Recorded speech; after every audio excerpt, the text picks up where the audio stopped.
ก็คือกินน้ำมากินอาหาร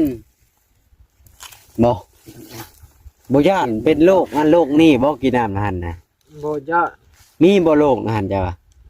บ่มีเด้อ บ่มีอ๋อ น้ำค่ำหมดจะกินน้ำมันมีปุ๋ยได้เนี่ยนะ ปุ๋ยบ่เป็นเด้อ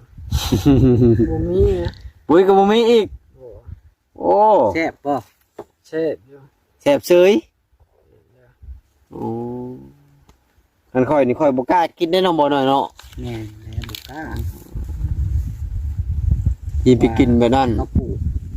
ปลูกอ้อยนี่เขาใส่ปุ๋ย แม่น เขาใส่ลายได้ดินเขียว จะเห็นบ่ดินเขียว เห็นบ่ เห็นอยู่ แต่ก็กิน แต่ก็กินเนาะ อืม จักสิว่าเนี่ยใดบ่น้อยเห็นก็ได้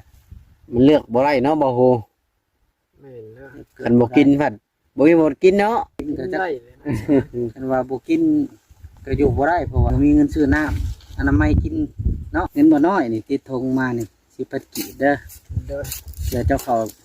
ไปในบ่องในบ้านเจ้าก็ซื้อขนม เด้อ กินไปก่อน เข้าบ้านอยู่บ่หรือบ่ได้เข้าสรุปแล้วนี่ บ่ได้เข้า เดือนหนึ่งเคยเข้าบ้านจักเทื่อ บ่ได้เข้าเด้อ บ่ได้เข้าจักเทื่อ เอาหาเจ้าไว้ชื่อกิน